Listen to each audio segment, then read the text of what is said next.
طيب إن الحمد لله نحمده ونستعينه ونستغفره ونعوذ بالله من شرور أنفسنا ومن سيئات أعمالنا. من يهدي الله فلا مضل له ومن يضلل فلا هادي له، وأشهد أن لا إله إلا الله وحده لا شريك له، وأشهد أن محمدا عبده ورسوله.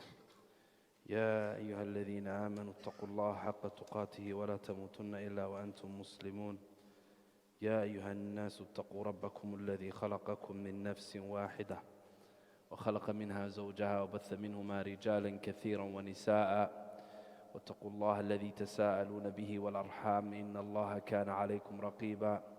يا أيها الذين آمنوا اتقوا الله وقولوا قولا سديدا يصلح لكم أعمالكم ويغفر لكم ذنوبكم، ومن يطع الله ورسوله فقد فاز فوزا عظيما. ما بعد، فإن أصدق الحديث كتاب الله، وخير الهدي هدي محمد صلى الله عليه وسلم، وشر الأمور محدثاتها، وكل محدثة بدعة، وكل بدعة ضلالة.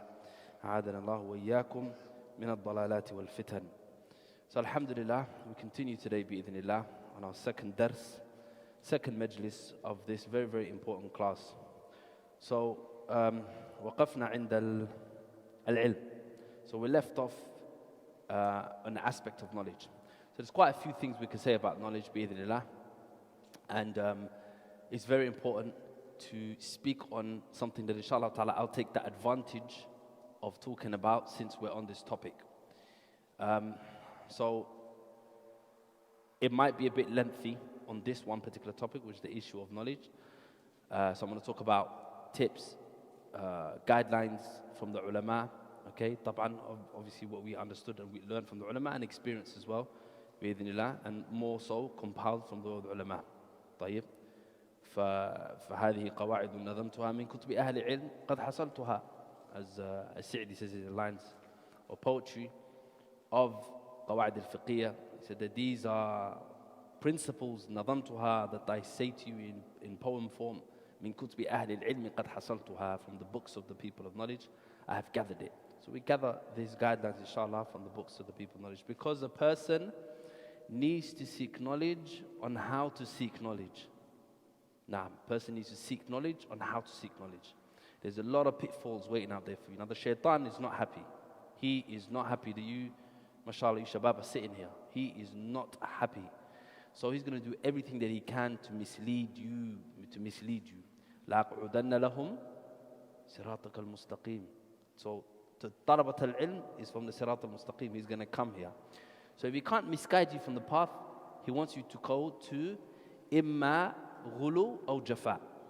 كِلَا الظَّرَفَيْن ذَمِيمُ, as the poet said. Both extremism or negligent. He's going to try and take you on those paths. So al-ilm. Allah subhanahu wa ta'ala, we already mentioned about the fadl, and you guys, it's already familiar to you, the virtues of the people who go and seek knowledge. Now the guidelines are, I'm going to be mentioning mainly the 6 points that Imam al-Shafi'i mentions in his lines of poetry. 6 points Imam al-Shafi'i mentions in his lines of poetry, advising you, hey, anta ayyuha talib, you, O student, about how to seek knowledge. So within that, inshallah, we're going to expound, we're going to explain. So we already mentioned last week, when we say ilm, what we're talking about? The ilm al-shara', the ilm of the sharia. Because that's what it is. Al-ilm, if it is said unrestrictedly, knowledge, like that, and what is meant is Islamic. Automatically, that's what's meant, Islamic, unless otherwise. Because the Prophet ﷺ, he mentioned, أَنْتُمْ أَعْلَمُ بِدُنْيَاكُمْ. You all have more knowledge about your dunya. When that particular incident, the Prophet ﷺ tried to do something, if I'm not mistaken, it's the pollination, and then it got corrupted, and then they said, Ya Rasulullah, we do it this way because it got corrupted or whatever. Then he said, Antum a'lamu bidunyakum. You guys know your dunya better than me. When it comes to the deen, the Prophet ﷺ is the most knowledgeable. So, al-ilm. So, it is understood to be the ilm of the deen. And ulama have explained, just like Ibn al-Qayyim has mentioned, al-ilmu qala Allah, qala Rasul, qala as-sahabatu hum ulil irfani, mal-ilmu nasbaka lil khilafi safahatan, bayna al-rasuli wa bayna qawli fulani.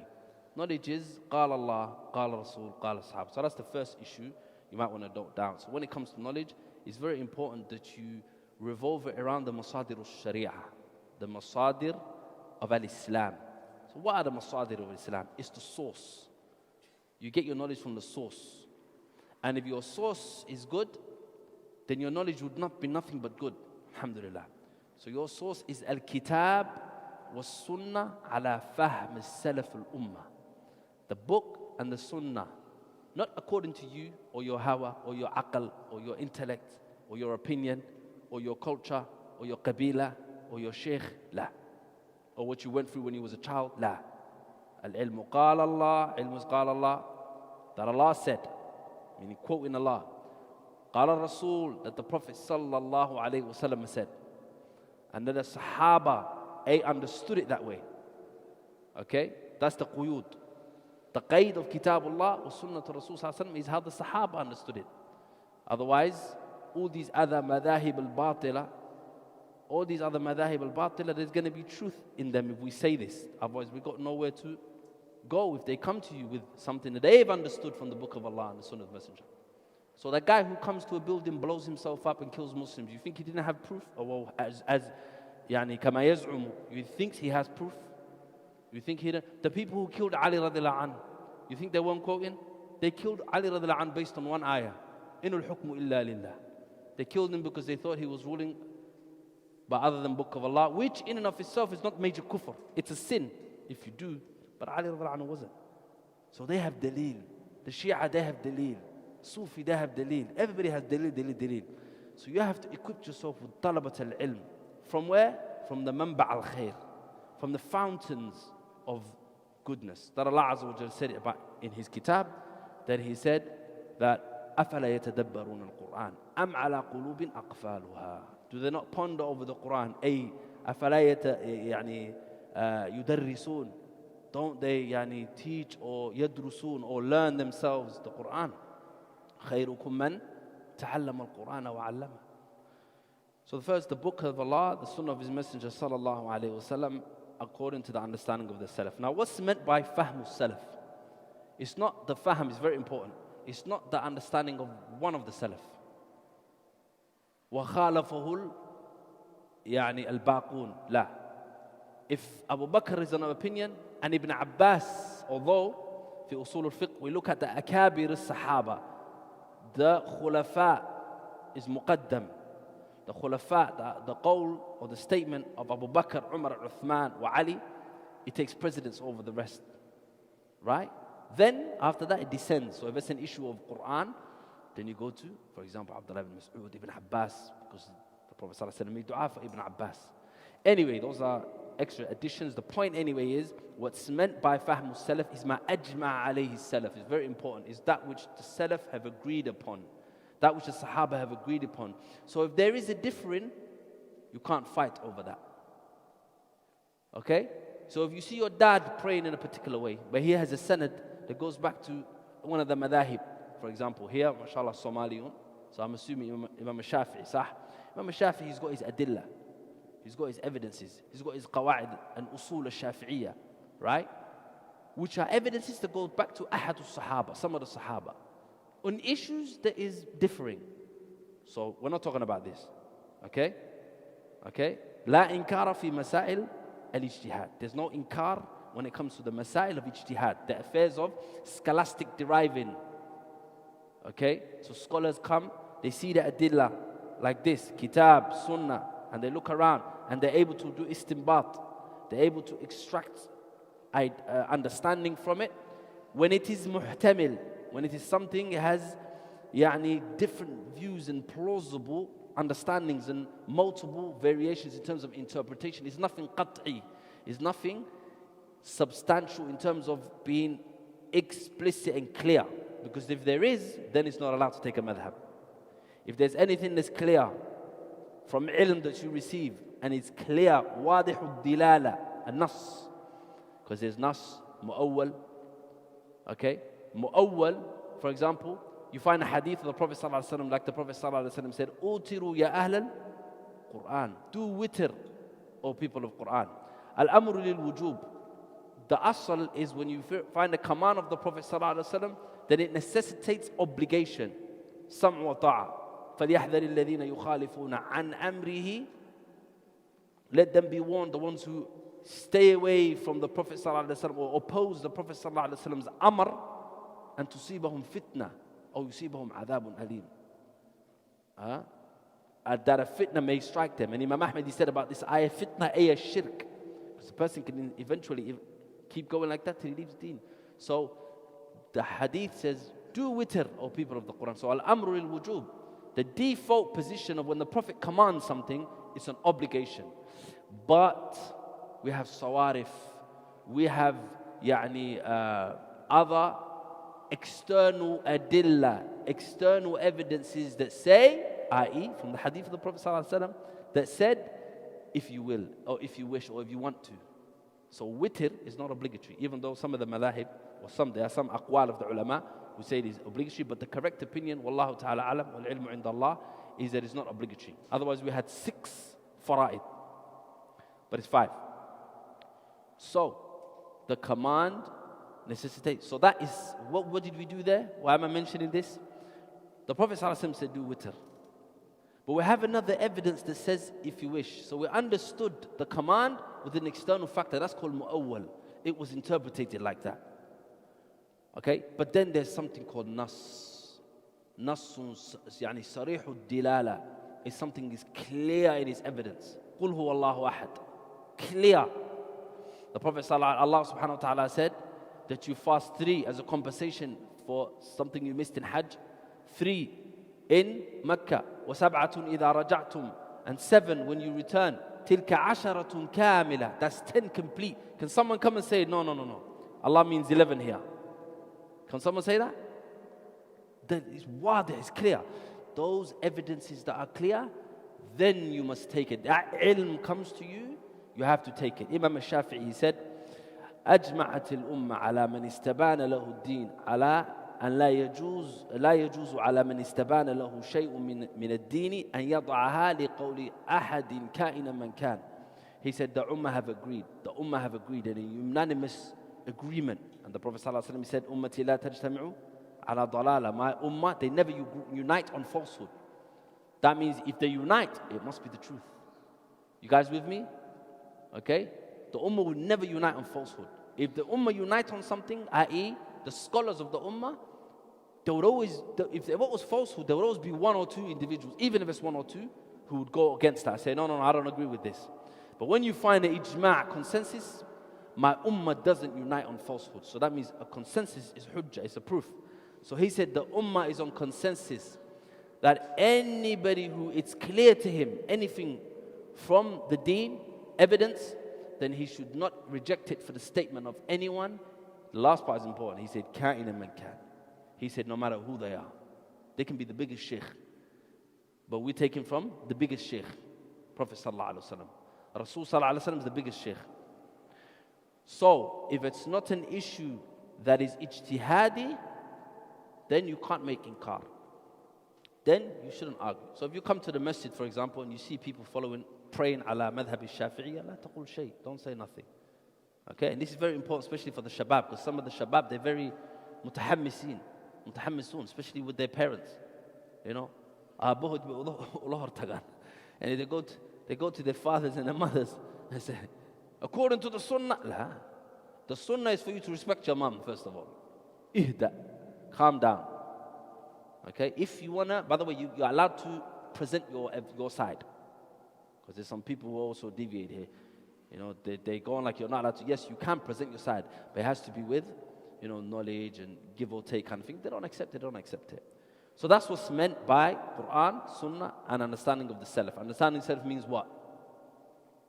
It means what? Understanding of one companion? It means ijma'. The understanding of the Salaf meaning the ijma' of the Salaf. Fahimtum? Okay, otherwise it will be Quran and Sunnah, the understanding of Bakr. And then another issue, Quran and Sunnah, the understanding of Umar. La. It's not like that. Okay? If Abu Bakr and Umar differed, which they have been different between the Sahaba, if you have enough alatul ilm, if you have enough tools of the sciences that you've learned on ilm to be able to decipher and to conclude and to evaluate and to look into, to see which one is the best of the opinion, then you take a qawl, hakada, then that's allowed. You can do that. You can make tarjih if you're mujtahid. Okay?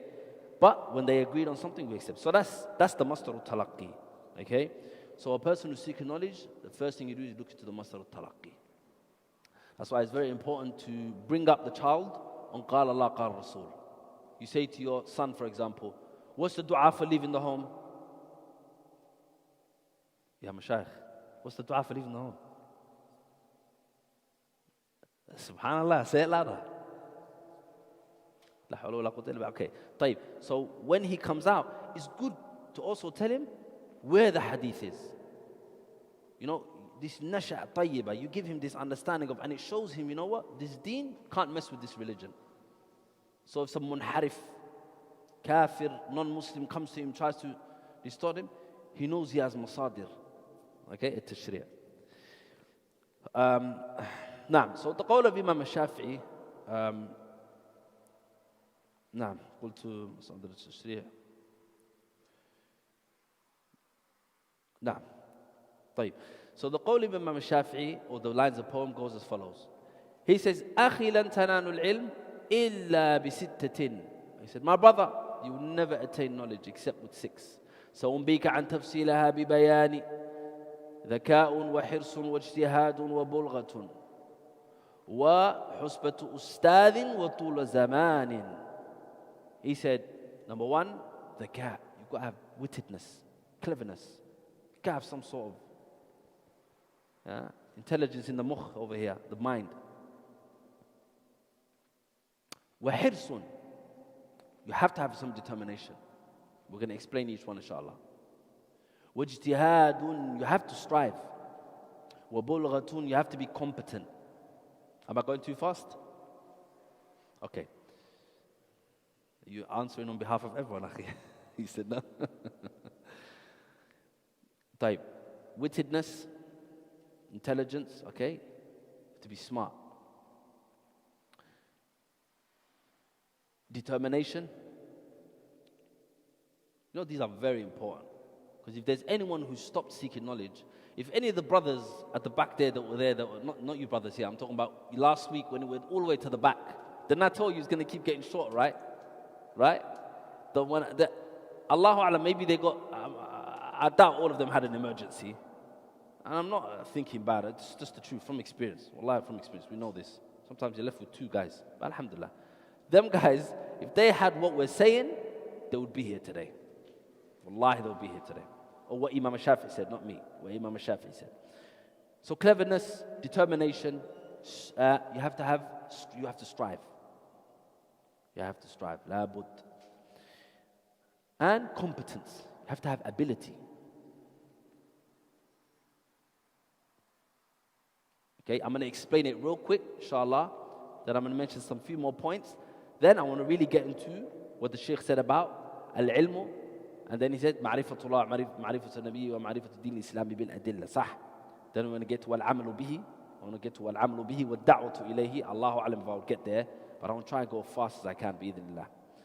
So, ماذا قلت بلغة. And you have to have competence. ذكاء وعلم واجتهاد وبلغة. ذكاء وعلم واجتهاد وبلغة. ذكاء وحرص واجتهاد وبلغة. وحسبة أستاذ. You have to accompany an ustadh. A sheikh.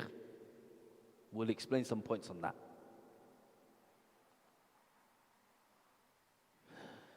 And lastly, lastly, طول زمان.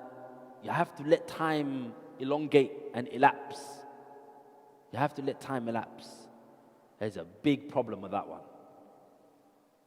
Okay, so as for wittedness and having, good foresight, good wittedness, which means that you come into the class, okay, and you pay attention to what the Shaykh is saying.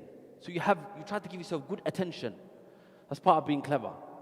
Okay, so anybody who has ADHD or something like that, you have to try and fight it. You have to try and fight it. Attention disorder, which is a lot, it happens a lot. Okay, especially nowadays. you have to try and really, really concentrate. Even though the people that have ADHD, not to get into science or anything like that, but they actually do have a very good concentration. They can concentrate on something better than certain people. It just depends what. They get distracted easily. But when they zero in on something, they zone out. They proper zone into that thing, which is good. They can actually memorize a lot of things. They just need to find that likening for that topic. So you have to make yourself like it. Understand what ilm is. If you know what it is, as Imam Hafid al-Hakimi said in his lines of Mimiyya, he said, لو يعلم المرء قدر العلم لم ينام. If a person knew the qadr of al-ilm, لم ينام. He wouldn't go to sleep. What's the thing that took Yusuf alayhi salam out of prison? بعد تقوى الله وبعد the help of Allah. It was ilm. صح? It was knowledge. Okay? He knew the what? How to interpret dreams. Okay? نرفع درجات من نشاء وفوق كل ذي علم عليم. We raise the rank of whoever we want, and above everyone who knows, there's someone who's more knowledgeable. Just like above everyone who's strong and hits the gym, there's someone stronger than you. Someone who can punch hard, someone can punch harder than you. So you have to humble yourself. قلنا ذكاء. So you have to try and pay attention. Okay? Also, when the teacher is talking, and this especially as it relates to note-taking, you have to try and go with the flow of what the teacher is saying. He's coming to a point. He's coming to a point, especially note-taking. Don't write constantly. And I see this many times. I mean, I was like this as well, especially when you first started. Everything you write on this, because you're thinking, although some of it are a lot of gems, but you can't grab everything. You can't grab it. So what you do is you have good skill and cleverness in note-taking as well. And I want to move on now. So the rest you can probably, على هذا فقس. The rest you can probably understand what cleverness means, right? Try and have some discernment. Try and understand things. Try and have some discernment. Okay? Moving on. واجتهاد. اجتهاد. عفوا حرص. You have to have hirs. Subhanallah. If you don't have hirs for something, especially the one who can't concentrate that we just mentioned, haba and manthura, it's going to be a waste of time. Okay? You have to have hirs. Why? Because you have to understand what you're studying. And you have to understand what you're studying, you have to have ulu al-himma. Ulu al-himma. High aspirations. Okay? When you're determined, that means nothing can alter you. Okay? You see, may Allah subhanahu wa ta'ala make us none like this. You see the guy who's on the floor, searching for cigarette butts on the floor? The guy who's drunken, or the woman who's drunken outside searching for cigarette butts? They're looking for so long for cigarette butts. Even though they don't understand the way they look, they're so determined, no one's stopping them. Or the guy who stands for hours begging people for money. He's so determined, even though he probably gets £5-6 a day. So determined. Who's stopping? So what about ilm? Why we then lose our determination? Subhanallah. And one of the Salaf, talking about determination, he started seeking knowledge. And he struggled. He really found it difficult. Which shows you determination shouldn't die down. It's the burning passion that you have. He struggled so much that he kind of felt malal, mukassal, and khumul. He felt drowsy, laziness, and lethargic, and just a bit put off, as naturally human would be.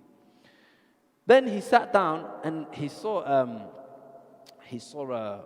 a little ant on the floor, rolling a rock, a little tiny stone, picking it up. Then he kept on dropping it.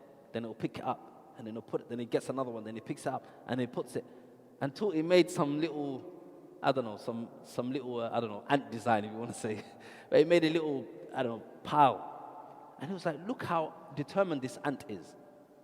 And me, he said that the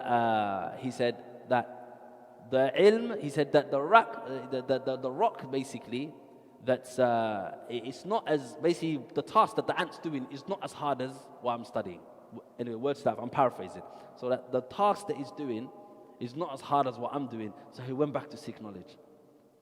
So you have to have determination. You have to have burning passion. Okay? That's why you told your family, don't talk to me at 7:30 on a Wednesday. Okay, with all due respect. Next is after determination. I can say more, and you know the ayat, many of the ayat. Allah subhanahu wa ta'ala, He revealed His Quran. Oh, we're not curious. We're not curious to see what's going on. Okay? Just like, you know, hirsuna lil mal. Hirsuna ala al mal. We have hirs when it comes to money. If somebody, subhanallah, said, I'll give £2,000 for everybody who comes to Salat al-Fajr, you think there's going to be one line, two lines? La hawla wa la quwwata illa billah. It's so scary. £2,000 is a lot of money. Sah wala la? Huh?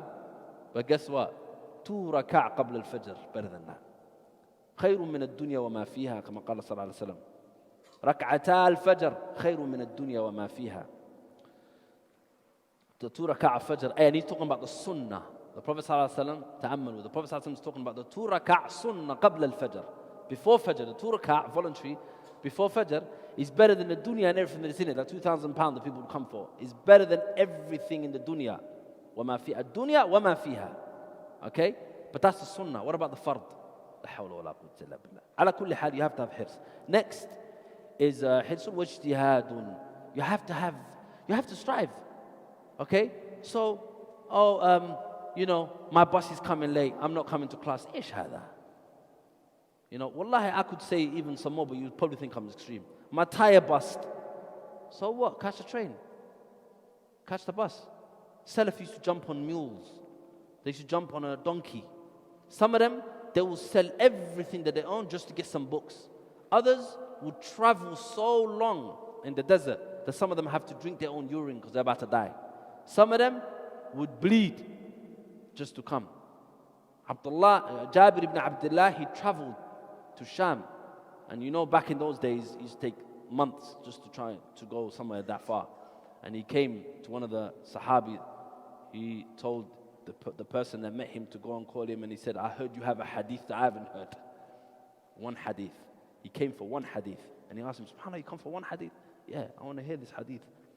One hadith can be the difference between al-Jannah and nar. This one gathering can be the difference between Jannah and nar. This is better than secular knowledge, ya ikhwan. This is better than secular knowledge. Secular knowledge, engineering, whatever you learn, it doesn't matter how good it is, it will not come in the grave with you. But this ilm, this will come in your grave. يَوْمَ لَا يَنْفَعُ مَالٌ وَلَا بَنُونَ. The day that no money and no children will save you. إِلَّا مَنْ أَتَى اللَّهَ بِقَلْبٍ سَلِيمٍ. Provided obviously you learn the knowledge. So you have to have ijtihad. Now, next is ijtihadun wa bulghatun. You have to have competence. طيب, you have to have competence. Competence meaning you have to have ability. If you use up all your time, do you think you're going to have time for revision? And let me give you one trick of the shaitan. One of the ways he makes you incompetent is that he fills up your time with, guess what? He fills up your time with seeking knowledge. All of your time with different durus, new classes, reading different books, jumping from one book to another. That's not seeking knowledge. That's not seeking knowledge. Seeking knowledge, talabat al-ilm. So if this is the dawr, if this is the circle or pie chart or whatever, right? Seeking knowledge, new knowledge, is not half. No, seeking new knowledge is a quarter. The rest is revision.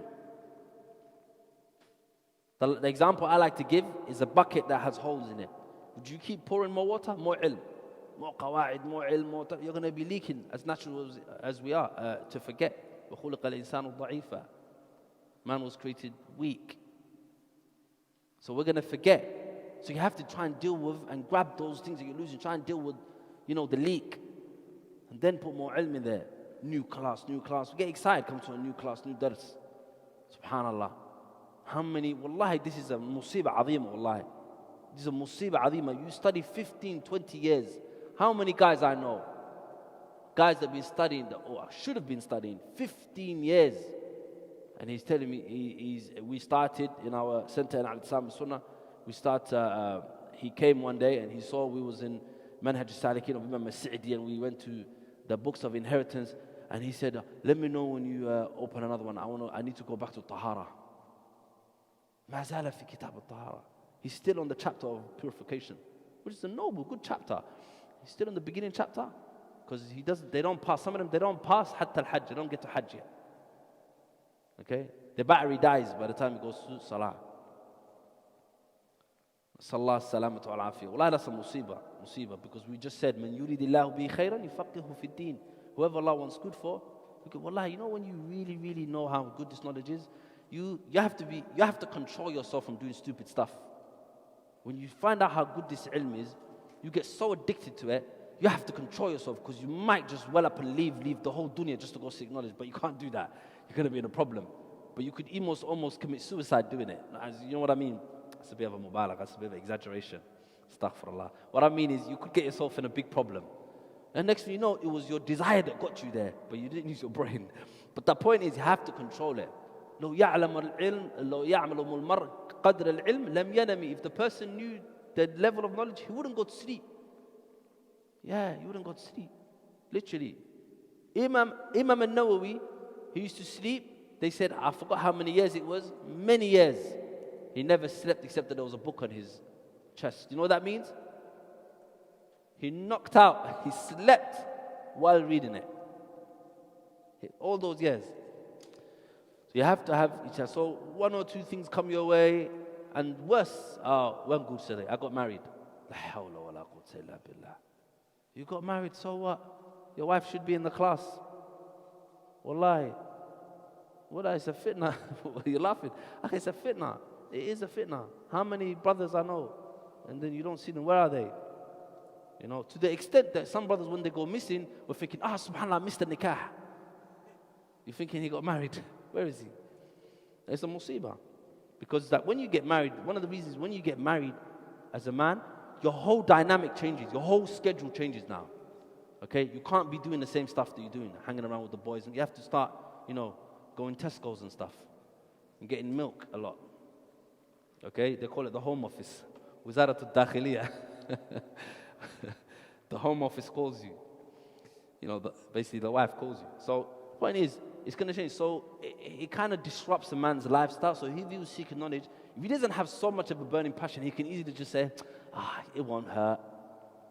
But Allah subhanahu wa ta'ala, He said that inna min amwalukum wa awladukum fitna. Inna min, as one other ayah, azwajukum, your wives, fitna. Fitna here means that they're a trial, as in they can be a test. And you're a fitna to them as well, fitna to one another. So you have to have ijtihad, you have to strive.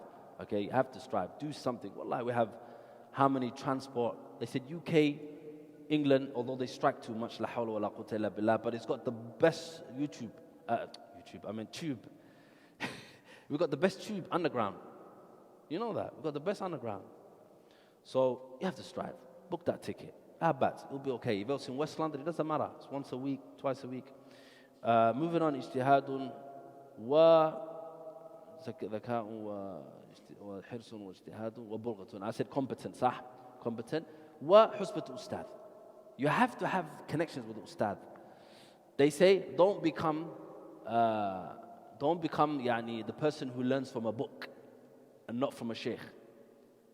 Ayub al-Sikhtiyani and others, they've mentioned from the best thing that Allah can give a shab is that he sits him on the feet of a alim, the feet of a scholar. I'm not a scholar, but I'm bringing you what the ulama say.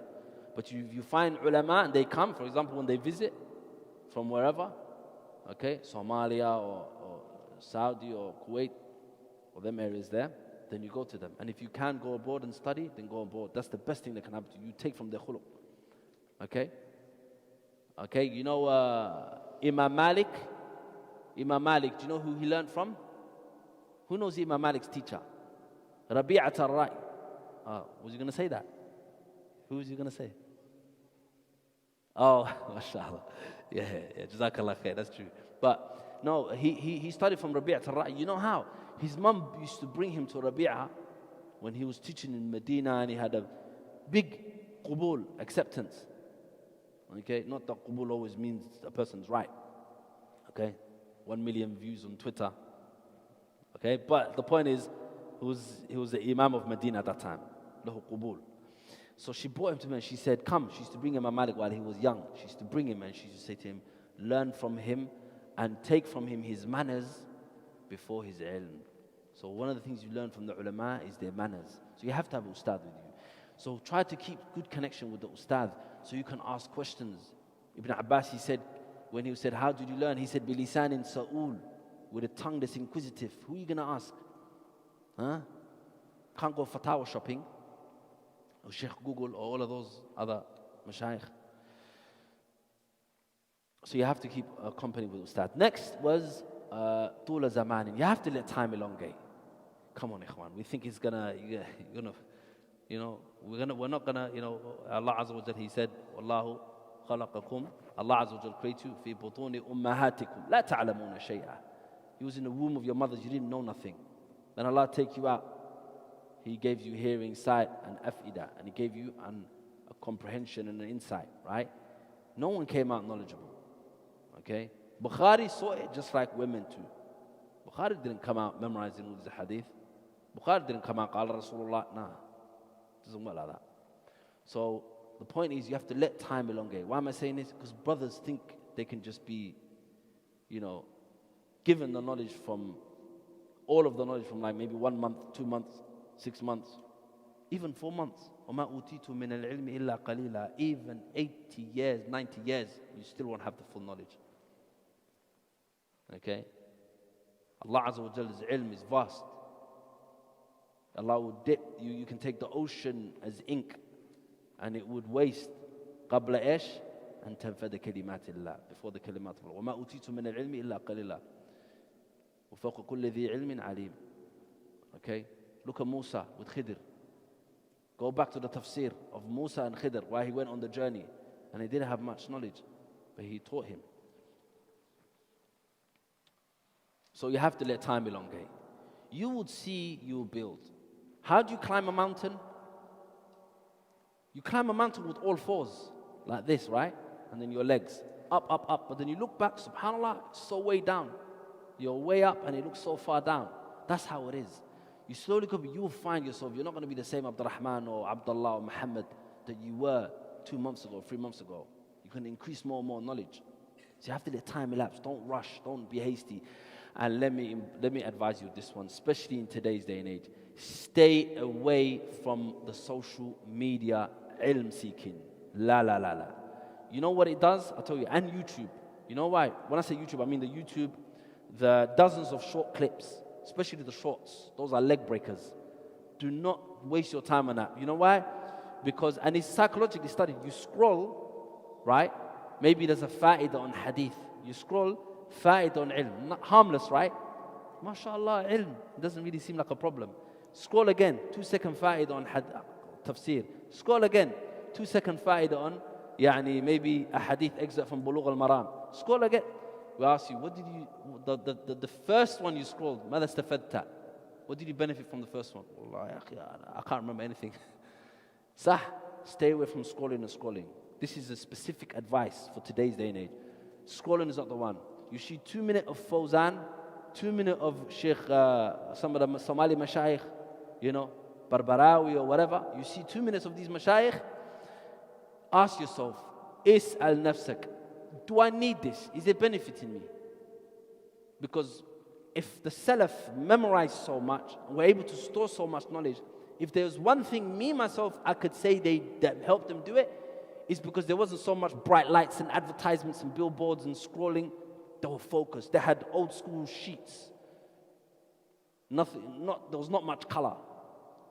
Us, we got too much color, too much information, too much detail, right? And too much detail is not good for memorization. That's why the best way you can memorize is go to the corner and you face the wall. Especially if you have distraction issues. So don't scroll. You won't benefit, wallahi. Maybe you'll benefit one, but you scroll 10 times. You wasted the other 10. So you have to let time elapse. You won't get knowledge in one go. So inshallah ta'ala, we'll move on now. We're finished with mentioning that part. And Afwan, just to mention onto the you won't get knowledge one go. There's a beautiful line, a poem, in which the poet said, فَمَا حَوَى الْغَايَةُ فِي أَلْفِ سَنَةٍ شَخْصٌ فَخُذْ مِنْ كُلِّ فَنٍ أَحْسَنَ بِحِفْظِ مَتْنٍ جَامِعٍ لِلراجح تَأْخُذْهُ عَلَى مُفِيدٍ النَّاصِحِ. He said, فَمَا حَوَى الْغَايَةُ أَلْفِ سَنَةٍ. You wouldn't reach your ghaya, your goal, to learn this I want to finish Usool Al-Fiqh. You see this Aqidah program? We're not going to get to Aqidah Wasitiyah. Anybody who's here and thinks we're going to get to Aqidah Wasitiyah in about 6 months, Salaam alaikum. We're going to, inshallah, we're not going to take, because there's 3 types of explanations. There's Mutawwal, the long explanations. Then there's Muwassat, the one that's medium. Then there's Mulakhas. There's a summarized and a small. Muyassar type of explanation. So we're going to be doing Muyassar but leaning towards Mutawassit, just to add. Because I know, alhamdulillah, especially with this, Usool Ath-Thalaatha, you studied it many times. So he said, فَمَا حَوَى الْغَايَةُ أَلْفِ سَنَةٍ. You won't reach your goal even 1,000 years. فَخُذْ مِنْ كُلِّ فَنٍ أَحْسَنًا. So take from every science the best portion. بِحِفْظِ مَتْنٍ جَامِعٍ لِلرَّاجِحِ. How? By memorizing a text, treatise, which is jami', which is comprehensive. Rajih, it's the mu'tamad. So you want to learn fiqh Shafi'i, go to the mu'tamad. Matn Abu Shuja', stick on Matn Abu Shuja'.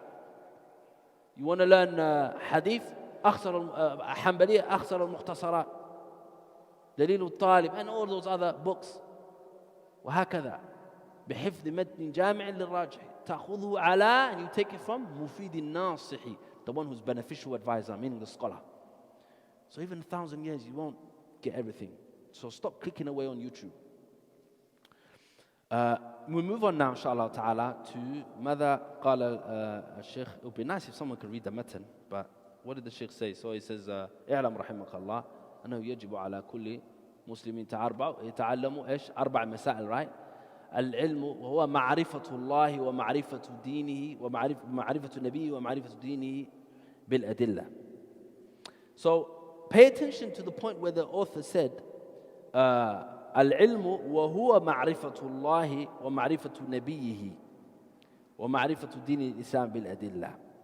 Okay, so pay attention to the part where he said بالأدلة. He said بالأدلة. So بالأدلة, it shows هذا يفيدنا أن ما لم يكن مبنيا على دليل فليس علما. That's why I told you about the masadir, the mastar. You have to have the source of Quran and Sunnah. That's the manba al-khair. That's where all of the ilm sprouts from. As Allah subhanahu wa ta'ala said, وَالْبَلَةُ الطَّيِّبُ يَخْرُجُ نَبَاتُهُ بِإِذْنِ رَبِّهِ وَالَّذِي خَبُثَ لَا يَخْرُجُ إِلَّا نَكِدًا. The balad that is tayyib, the good, fertile land, يَخْرُجُ نَبَاتُهُ بِإِذْنِ رَبِّهِ. Its produce and its harvest comes out بِإِذْنِ رَبِّهِ, by the permission of His Lord. وَالَّذِي خَبُثَ. But the land that's not fertile, which is land that is destroyed, okay? You can't, the infertile land, لا يخرج إلا نكدا. It doesn't come except sticks and yellow sticks and stalks and stuff like that. It doesn't benefit. What do I mean by this? You have to have a base in a fertile land. That's Kitab of Allah, Sunnah al-Masjid. Above that, Tawheed. Al-Tawheed and Ikhlas. When you have that, you would increase a lot. Allah Azza wa Jalla gave us an example as well in the Quran, in which He said that فَأَمَّا الزَّبَدُ فَيَذْهَبُ جُفَاءً وَأَمَّا مَا يَنْفَعُ النَّاسَ فَيَمْكُثُ فِي الْأَرْضِ كَذَلِكَ يَضْرِبُ اللَّهُ الْأَمْثَالَ. Allahu Akbar, Allahu Akbar. He said, as for the foam, when on the shores, what happens is the sea level comes, the tide comes, and then it goes back, right? And you get these bubbles. That's the foam. They're many in number, right? But when you grab them, weak. Even though He described the ummah will be like that one day. Side point. But anyway, فَأَمَّا الزَّبَدُ, Allah said for that, يَذْهَبُ جُفَاءً. It goes back. It dries up later on. وَأَمَّا مَا يَنْفَعُ النَّاسِ. But that which will benefit the people, فَيَمْكُثُ فِي الْأَرْضِ. It would stay. Which reminds me of the qawl of Imam Malik. When he was told, when he was compiling the Muwatta. You all know Muwatta, Imam Malik, right? Right? The hadith compilation of Imam Malik. When he was compiling it, they said, Ya Imam, كثر الموطئات. كثر الموطئات. They said, there's so much muwattas. And there are actually many muwattas. But you didn't know that, did you? You know why? Listen to what he said. He said, فَأَمَّا مَا كَانَ لِلَّهِ بَاغٍ. مَا كَانَ لِلَّهِ بَاغٍ. He said, whatever is for Allah, it would remain. Now, tell me, when you hear muwatta, do you know the other muwatta? There are actually other muwatta'at, but we only know He's the one that remained in our hearts the most. So the point is you have to have that base which is beneficial. And so after Tawheed is قال Allah, قال Rasul. So he says that where he goes bil adillah, that which is not with adillah, that means it's not ilm. Why? Because the one who doesn't have the adillah but acts on knowledge, then he blindfollowed. He must have blindfollowed, right? Unless he's acting on jahl. He's either acting on jahl or knowledge that he's depending on a sheikh with. And he's a muqallid. And the muqallid أجمع العلماء كما حكى الإجماع ابن عبد البر وغيره أن المقلد ليس بعالم. That the one who's a blind follower is not a alim at all. Ibn Abd al-Barr, he said, وقال أهل العلم والنظر حد العلم التبيين وإدراك المعلوم على ما هو فيه. The limit of knowledge is tabyin, clarity, and understanding the knowledge and that which it is upon. فَمَنْ بَانَ لَهُ شَيْءٌ فَقَدْ عَلِمَهُ. Whoever something's become clear for him and he understands it, then عَلِمَهُ, he knows. He's someone who knows. وَالْمُقَلِّدُ لَا عِلْمَ لَهُ وَلَمْ يَخْتَلِفُوا فِي ذَلِكَ. He goes, and the muqallid, the blind follower, he doesn't really have knowledge, right? And they never differed upon that. جامع بيان العلم وفضله. That's where he mentioned it. وقال ابن القيم نقلا عن ابن عبد البر على وجه الإقرار قال أبو عمر وغيره من العلماء أجمع الناس على أن المقلد. So Ibn القيم is حكى الإجماع. He said it is إجماع على أن المقلد ليس معدودا من أهل العلم. That the one who's a muqallid is not counted to be from the people of knowledge. وأن العلم معرفة الحق بدليله. Knowledge is to know the haqq with its evidence, along with its evidence. وهذا كما قال أبو عمر رحمه الله تعالى فإن الناس لا يختلفون أن العلم هو المعرفة الحاصلة عن الدليل. People don't differ that knowledge is that knowledge which is derived from evidence. So whoever doesn't know evidence and can't understand the evidence, then they're not عالم. وما بدون الدليل فإنما هو تقليد. Without evidence, then it's taqleed. فقد تضمن هذان الإجماعان إخراج المتعصب. So Ibn al-Qayyim, he says, so these two consensus that's been cited by Abu Umar and Ibn Abd al-Barr, he says that shows that the muta'assib, the one who's a staunch follower, partisan type follower, bil hawa, with his desires, wal muqallid, and the blind follower, al-a'ma, who's the blind follower, they are not, or they are taken away from zamratul ulama. They're not from the ulama. You mentioned that i'lam al-muwaqqi'in an rabbil alameen.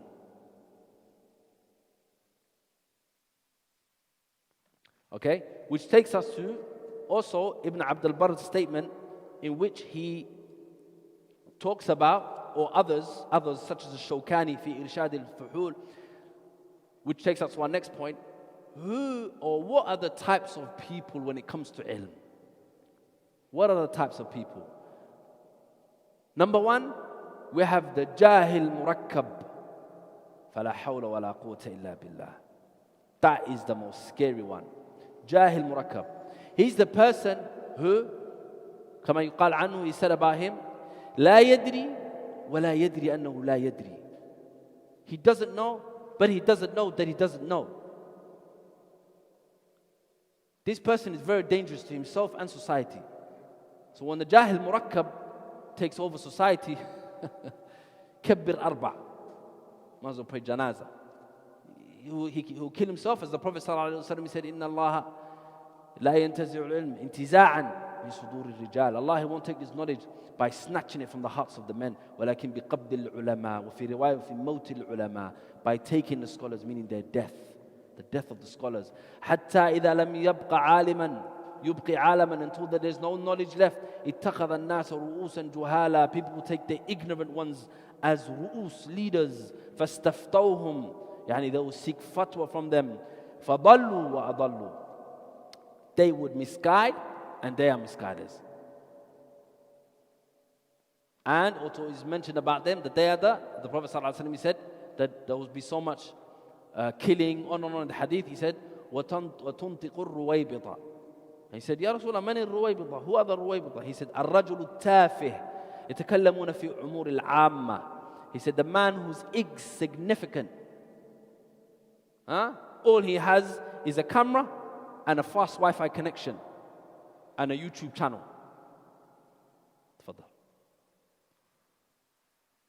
And he gives fatwa.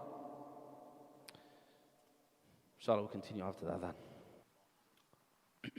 Naam, so the Jahil Murakkab is the person who doesn't know, but he doesn't know that he doesn't know. So he's very harmful, this individual. Okay? You're telling him, for example, anything. You just basically just complete outright denies. And he doesn't know he doesn't know. That's the worst, because he's ignorant and he knows he doesn't know he's ignorant. There's a difference between someone who knows they're ignorant. They could still be talking. But this individual, he doesn't even ما له إحساس يعني. He doesn't even understand that you don't even know what you're talking about. But he still continues to talk. I know it sounds a bit more like a majnoon, but it's kind of probably psychological problem. Wallah alam. Moving on from that is jahlul basit. Is the ignorance which is basit, a slight ignorance. And that many of us fall into.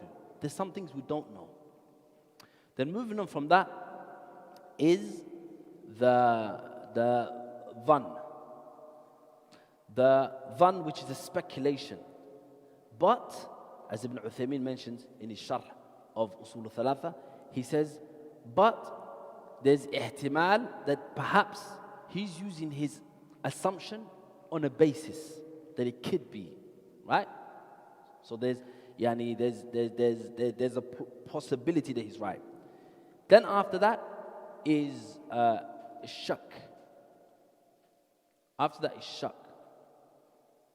Oh no, la. Below that is wahm. Wahm is below that. So wahm is a person who he is wrong assumption. So he's assuming with the actual possibility or the existence of that which is that proven him to be wrong. That exists. But instead of looking at that, he just opines and gives his opinion. Do you understand? Okay.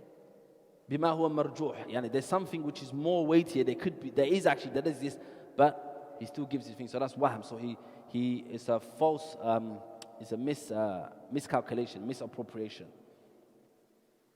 Then there's shak. Shak taraddud. Shak is doubt. Okay? So he has something which is qawi, but then something else he doesn't know if that exists is as qawi. Something as strong. So he gives shak. They have shak. So those are the levels the ulama have mentioned. So that's the levels of the type of ilm. Now what about the type of people of knowledge? So the number one, the lowest of them all is the blind follower.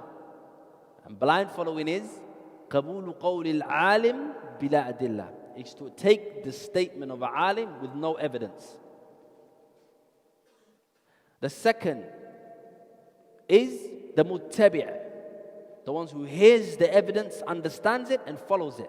So he's following the evidence. He heard it, then followed it. Then the third is the mujtahid. He's the alim who has the alatul ijtihad. He can understand with all the utensils that we mentioned, usul fiqh, language, and all that he understands, and years of study and experience, to be able to derive a ruling. So what's the ruling of all three? Number one, the bottom one, the one who's the muqallid, is permissible, it's allowed. Allah subhanahu wa ta'ala said, فَاسْأَلُوا أَهْلَ الذِّكْرِ إِن كُنتُمْ لَا تَعْلَمُونَ بِالْبَيِّنَاتِ وَالزُّبُرِ. Ask the people of knowledge if you don't know. The second one, the muttabi', that's allowed as well. Allah subhanahu wa ta'ala, He mentioned that the believers are إِنَمَا الْمُؤْمِنُونَ الَّذِينَ إِذَا the believers are those people, when they're called to Allah and His Messenger, they say, سَمِعْنَا وَأَطَعْنَا. They hear. So he looks and he says, قال الشيخ ابن باز وقال الشيخ الفلاني ودليله كذا وكذا. And his evidence is this and this, which means this and this. So he's following the evidence. It's not blind following of the sheikh. He heard the call of the sheikh with the evidence, he understood the evidence. Otherwise, we're going to say the Sahaba were blind, because there's a lot of discussion that comes into them. Some people say that Muttabi doesn't even exist, there's only two. But otherwise, the Sahaba, how many times we heard narrations of the Sahaba, they come, and then Ibn Abbas says, وَلَكِنْ قَالَ النَّبِيُّ صَلَّى اللَّهُ عَلَيْهِ وسلم, and then the Sahaba says, okay, and then he takes it. Are we going to say the Sahaba was a blind follower of Ibn Abbas? No. He heard the evidence, فَاتَّبَعَهُ, because Allah told him, اتَّبِعُوا مَا أُنزِلَ إِلَيْكُم مِّن رَبِّكُمْ وَلَا تَتَّبِعُوا مِن دُونِهِ أَوْلِيَاءَ. And obviously the mujtahid is permissible provided the person has knowledge. Now we move on to knowledge what does it split into? Did I mention this last week? Wujub, fard, wa fard kifaya. I mentioned this last week, sah? Obligatory on a communal obligation. Okay, so there's knowledge, there's communal obligation. فرض كفاية يعني لو عمل به البعض سقط عن الباقين. If some people act upon this or convey this knowledge, it's exempt from the rest. The rest of the ummah is not to blame. But if nobody speaks about that knowledge, then the whole ummah is to blame. Someone has to stand. Like the chain of narrations, right? Tasheeh wa tad'if of the ahadith. Someone has to, how else we're going to understand if Bukhari was authentic? Someone done tasheeh, tad'if.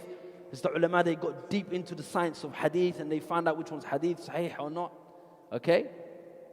Or knowing the different aqwal, knowing the different situations. Because the fatwa, يتغير بي تغير الأزمنة. Fatwa can change, so they look at the things that, you know, that need to be looked at, and it's the deeper knowledge. So those scholars, if they do it, then it's exempt. But if no one does it, no scholar touches upon this knowledge, everyone's obeying. Just like usool, just like funeral prayer. Someone has to do the funeral prayer. And someone has to do the adhan. Someone has to lead the prayer. Next one is fardu ayn, this knowledge which is ayn. So Imam Ahmad, he was asked, what is the knowledge that is obligatory? He says, al-ilm, it is the knowledge that the person لا يستغني عنه. The knowledge that the person يعني لا يجوز جهله. It is not permissible for him to be ignorant about, like how to do wudu, because you have to fulfill the obligation, right? If you're married, the rights of the wife, the rights of the man. And then from the obligation, ayn, which is specific on specific individuals, there's that which is obligatory on everyone, like salah. If he does salat al-asr, are we all excused? That means we all have to do salat al-asr as well, right? But if he is a businessman, al-akh, al-fadil huna, if he is a businessman, then only upon him is to know the knowledge of business, buying and selling, transaction, al-halal wal-haram, before he buys and sells things, right? Or if he's a rich man, he has to give the zakah, he has to know the zakah. Or if he has the istita'a to do hajj, he has to know to do hajj. Or fasalu ahla dhikr. Or if he is, on. So it could be obligatory specifically on him if he reached the category, has money, he has to know how to look after it. So the one who hasn't got money, it's not obligatory on him, right? Hakada. Then there's the ones I mentioned, it's obligatory on everyone. Everyone has the ability to pray. Then after that, and I'll end with this inshallah, I think salah's coming, is that the knowledge based on fard kifaya and fardu ayn. What's fard kifaya, ikhwan? Communal obligation. If someone does it, what happens? Saqata an al-baqin. Everyone else is exempt. Someone done the iqamah, someone done the salah, sah, in a particular town or village, right? And some things, by the way, someone or two can do it in the whole dunya, and the whole ummah in the whole dunya would be exempt. Like what? Who can give me an example? Who can give me an example? Fadal. Huh? That could be in the different towns. I'll tell you because we don't have time. It is ulumul ala. So that takes us to the subject now. These two, fard kifaya, fard ayn, they split into two. Ulumul ghaya wa ulumul ala. So ulumul ghaya is the knowledge, the sciences for the objection, for the objective, for the goal. Like salah, like aqidah. That's the knowledge for a goal. You study aqidah to know ma'rifatullah. You study salah to know how to pray. That's ulumul ghaya.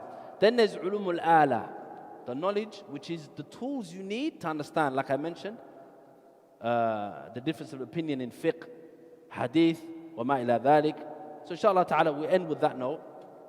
And next week inshallah we'll try to get to da'wah. He said, al-ilmu ma'rifatullah, ma'rifatul nabi, bil-adillah, wal-amalu bihi.